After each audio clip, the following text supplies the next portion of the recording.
manusia itu pasti akan mencoba mengenali tentang dirinya sendiri. Berbagai macam jenis-jenis perbuatan kita, amal-amal perbuatan yang begitu juga banyak sekali macam-macam pemberiannya Allah, nikmatnya Allah. Nah, merupakan itu di dalam pengalaman rohani, di dalam hati, pengalaman. Bagaimana cara kita menggunakan keikhlasan, bagaimana menimbulkan keikhlasan, kesabaran dalam diri, dan akhirnya bisa mencapai suatu proses hakikat dan mahrifat. Zauk, tahu zauk? Zauk itu adalah suatu rasa yang berkaitan, yang sangat berkaitan dengan hakikat tentang ketuhanan yang melahirkan mahrifatullah.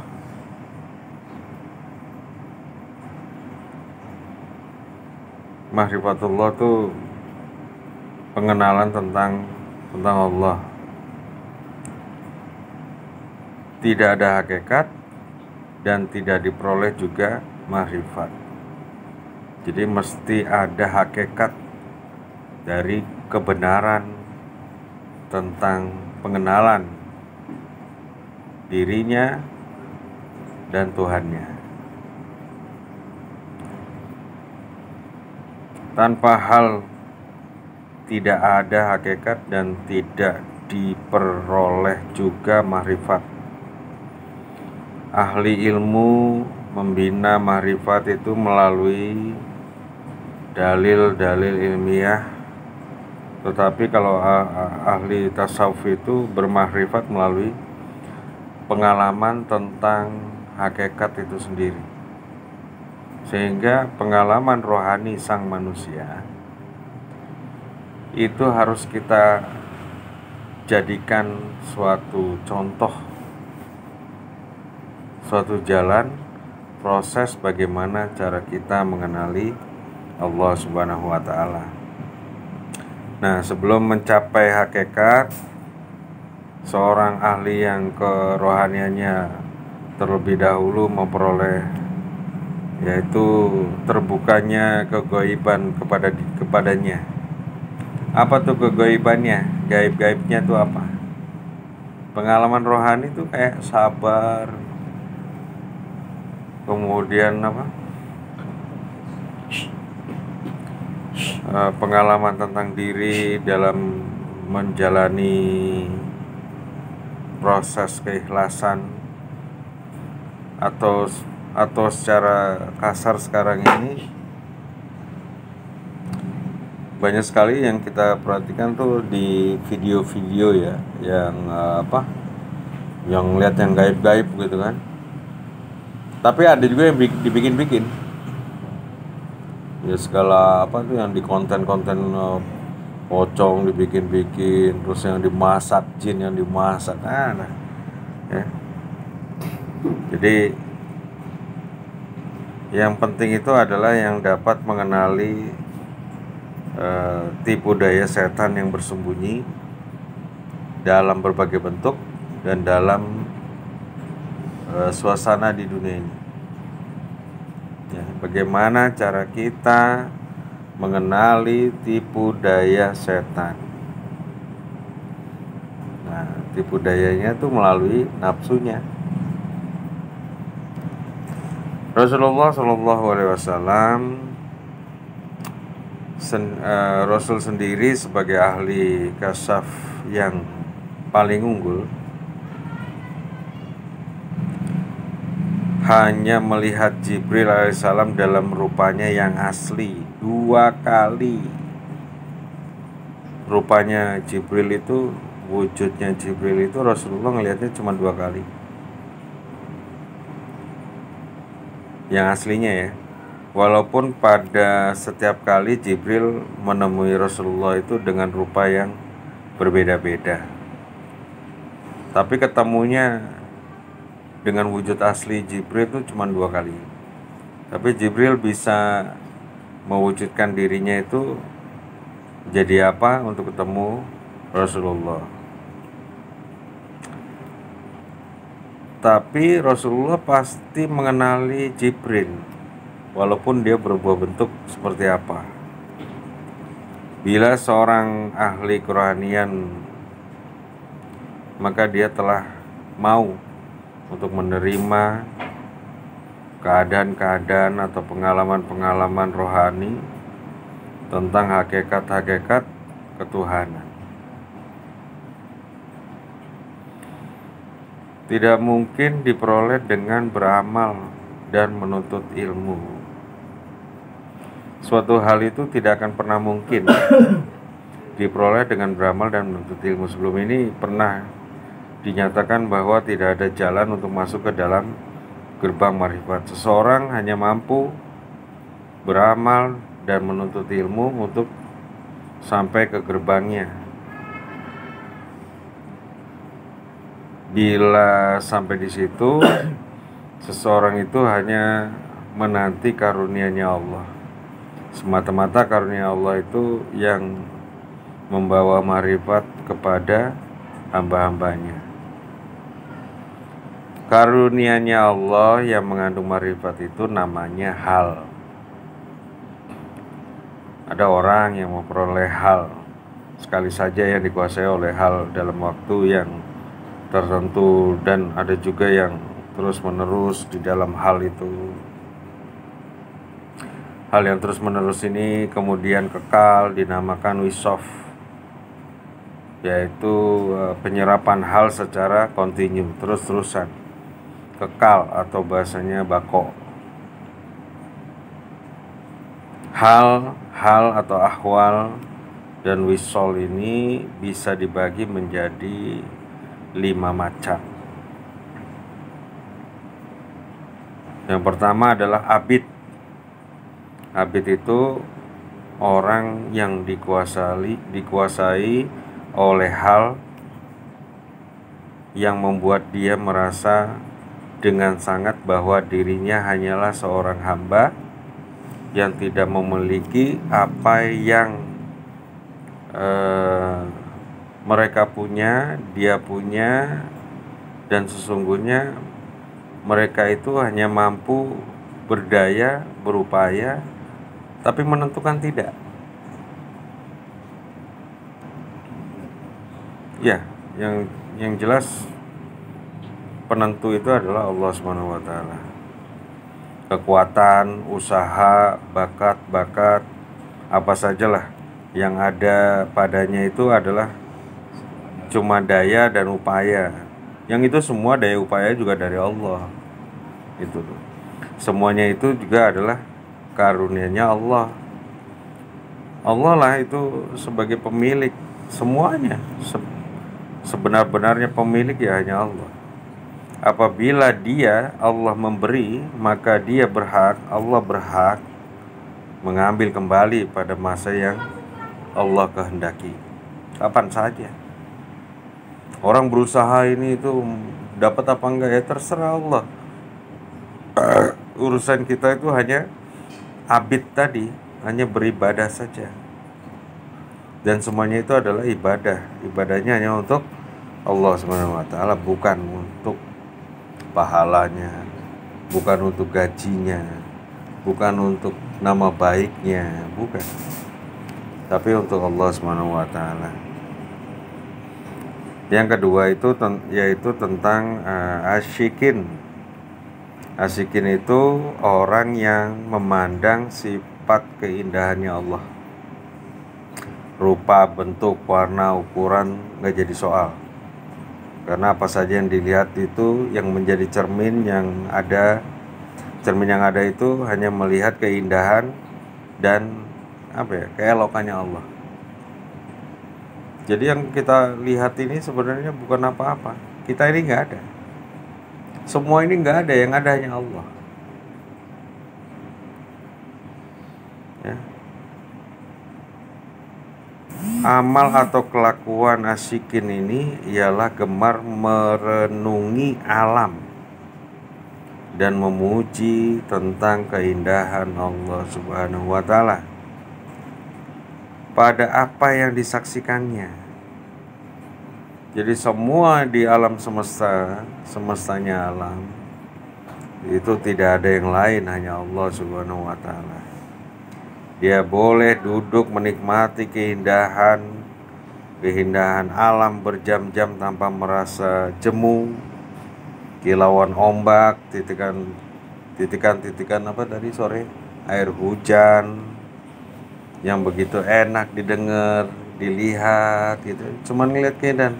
Itu sebenarnya yang kita lihat bukan seperti itu. Itu yang kita lihat hanya Allah Subhanahu wa Ta'ala. Allah mempunyai alamnya sendiri, yang di dalamnya hanyalah keindahan dari Allah itu sendiri. Yang ketiga itu adalah mutaholik. Mutaholik itu orang yang telah sampai ke hak dan bertukar sifatnya. Mutaholik seseorang ini yang mencapai hak dan bertukar sifatnya, hatinya ini dikuasai oleh suasana yaitu suasana kurbi faraid atau kurbi nawafil. Dalam kurbi faraid, mutaholik merasakan dirinya adalah hanya alat dan Allah.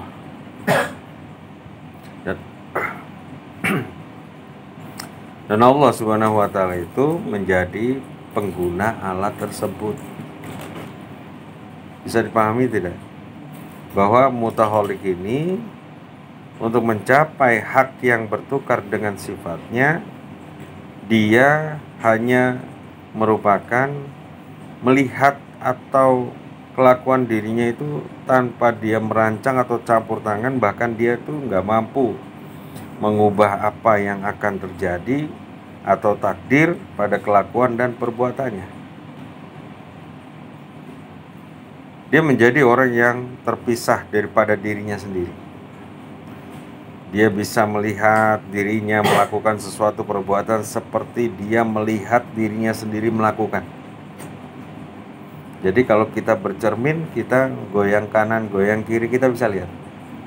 Artinya di dalam diri kita ini kita terpisah. Ya, artinya terpisah itu, yang cermin itu adalah, yang menjadi cermin adalah dirinya sendiri. Segala perbuatan apapun kita tahu itu benar, itu tidak benar, itu bagus, itu tidak bagus. Kita tahu. Kadang pengucapan kita dalam keseharian mungkin ucapannya tidak sesuai dengan hatinya, berbeda dengan hatinya. Hatinya mengucap A, batiniannya A, tapi raganya berkelakuannya B.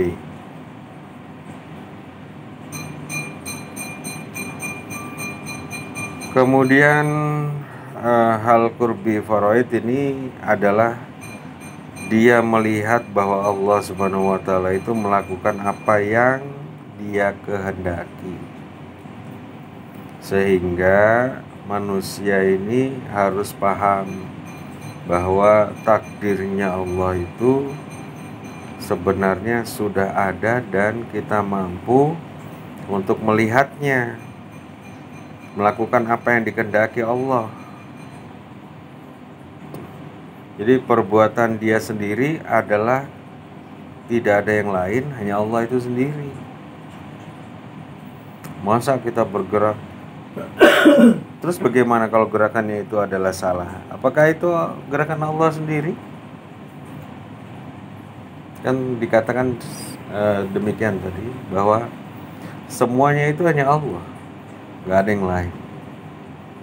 Tapi kita harus menyadari kita ini khalifah, yang mana kita ini adalah hambanya Allah. Gak mungkin kalau hambanya Allah jalannya salah, pasti jalannya benar. Nah kalau jalannya salah berarti ngikut jalannya selain Allah, gak boleh juga itu. Dan diamnya saja, diamnya manusia, diamnya makhluk, yaitu ya diamnya Allah. Orang ini tidak mempunyai kehendak sendiri, nggak ada ikhtiar. Apa yang mengenai tentang dirinya seperti perkataan, perbuatan, itu berlakunya secara spontanitas. Sehingga orang itu kalau spontanitas itu tanpa berpikir, atau kalau dia berpikirnya cepat tuh bagus. Ya. Kelakuan amal qurbi faraid ini ialah bercampur-campur di antara logika dengan tidak logika. Nggak logika dan logika bercampur semua jadi satu. Makan combro, kok dicampur sama singkong, kok dicampur sama oncom. Itu kalau kita secara logika itu dia bertentangan. Tapi setiap perbedaan, kata Rasul, merupakan suatu kenikmatan. Itu beda itu. Contoh kecil beda aja yang jadi nikmat. Maka makanlah itu.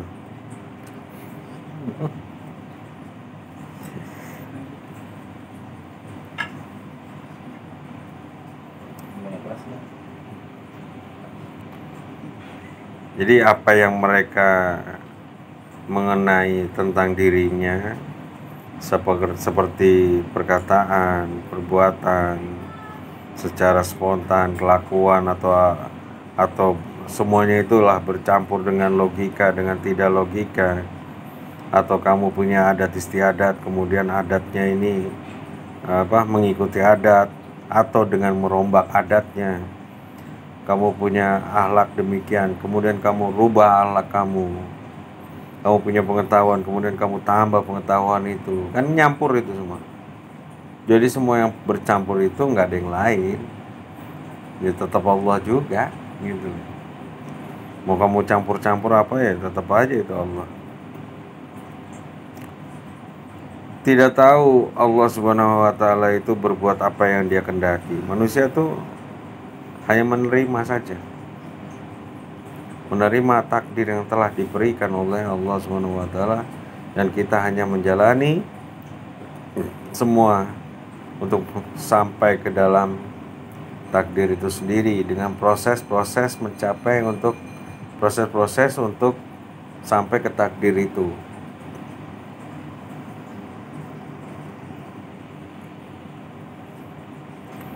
Kemudian dalam suasana qurbin nawafil, dalam suasana qurbin nawafil, mutaholik juga melihat dengan mata hatinya. Melihat dengan mata hatinya yaitu melihat apa? Sifat-sifat Allah Subhanahu wa Ta'ala, dan dia menjadi pelaku utama atau pengguna sifat-sifat tersebut.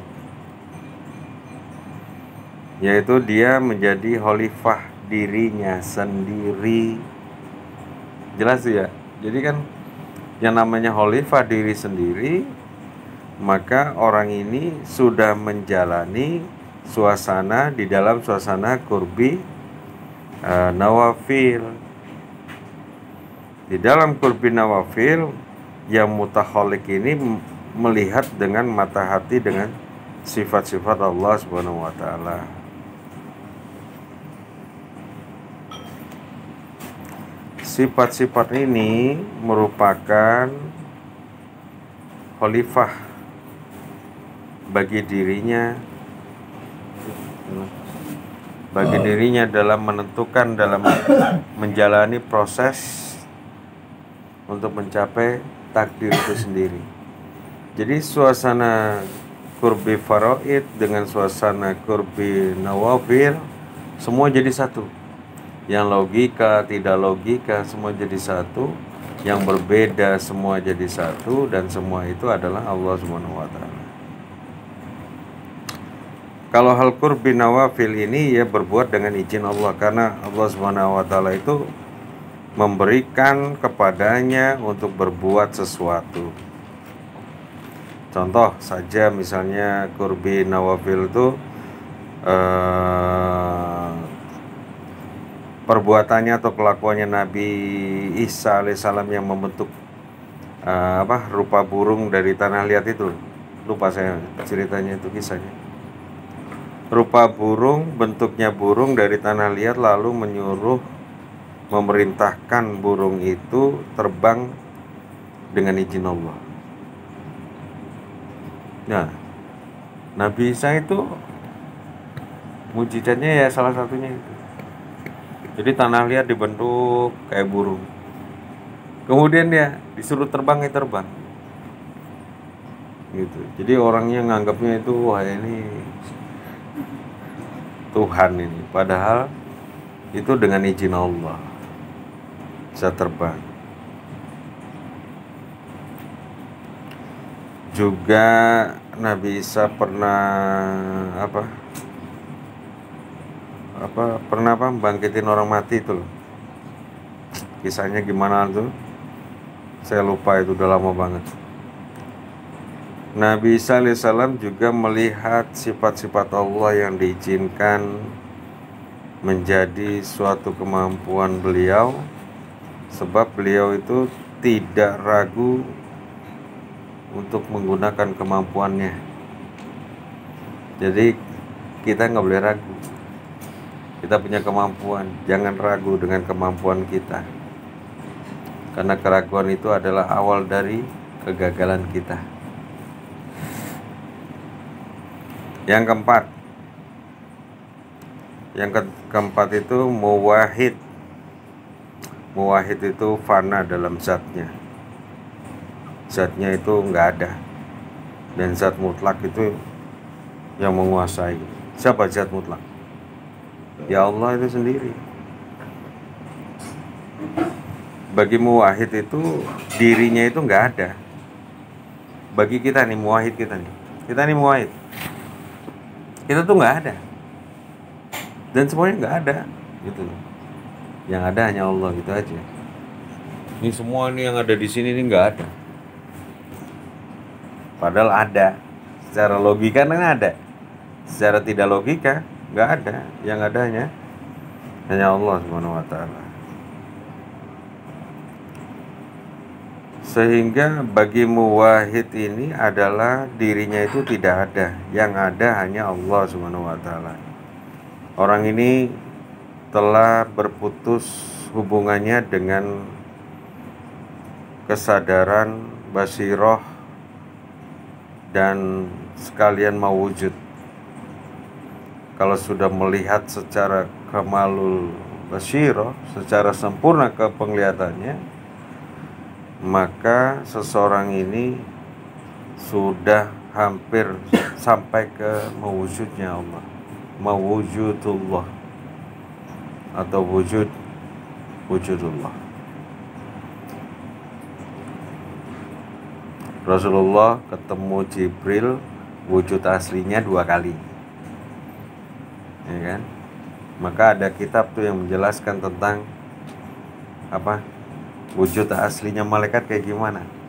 Jibril itu bentuknya kayak apa, sayapnya berapa, itu ada kitabnya. Kemudian juga Rasulullah bukan 2 kali saja ketemu Jibril, tapi berkali-kali ketemu Jibril. Hanya ketemu 2 kali yang berwujud aslinya Jibril. Atau di mana itu?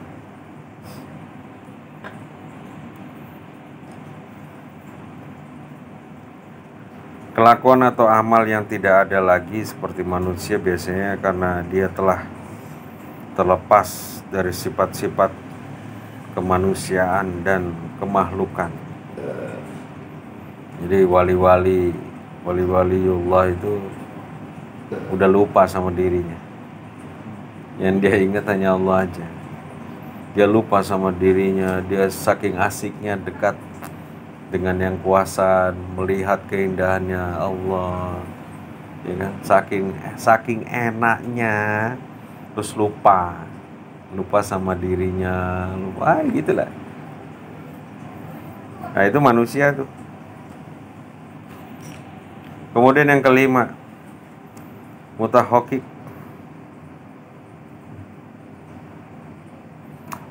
Orang yang setelah fana atau zat turun itu kembali kepada kesadaran sifat seperti yang terjadi kepada para nabi, pada wali-wali demi melaksanakan amanat sebagai khalifah di muka bumi dan kehidupan dunia yang wajib kita urusi.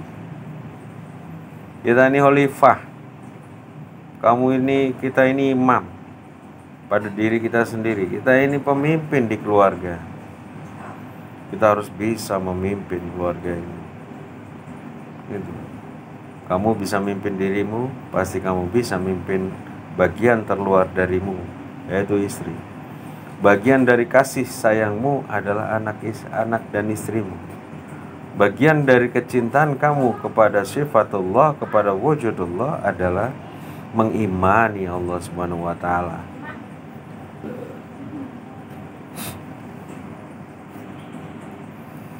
Dalam kesadaran zatnya, seseorang itu tidak keluar, nggak bisa keluar dari alamnya Allah. Mau diusir sama Allah, mau diusir kemana, mau pindah kemana, mau keluar kemana. Dia mesti turun dari kesadaran bahwa sifat yang baru dia kenali untuk mengenali dirinya itu merupakan sifat-sifat Allah itu sendiri. Sifatmu kayak apa ya, itulah cara kamu untuk mengenali Allah. Ketidakmampuan kamu untuk mengenali Allah, maka disitulah puncaknya puncaknya kamu mengenali Allah. Bagaimana saya pernah ditanya, bagaimana puncak untuk mengenali Allah? Puncaknya yaitu ketika kita sudah tidak mampu lagi untuk mengenali Allah Subhanahu wa taala. Itu udah puncaknya. Jadi mesti disadari bahwa khalifah ini ya adalah untuk memakmurkan, menjadikan diri kita itu selalu menjadi manfaat atau menjadi yang berguna bagi makhluk-makhluknya Allah yang lain. Kalau nggak ada gunanya mau ngapain? Nyusahin doang mau ngapain? Nyusahin aja ada manfaatnya buat orang. Iya, seperti itu. Jadi orang kalau punya kemanfaatan, maka dia sudah beramal soleh. Allah cinta kepada orang-orang yang bermanfaat.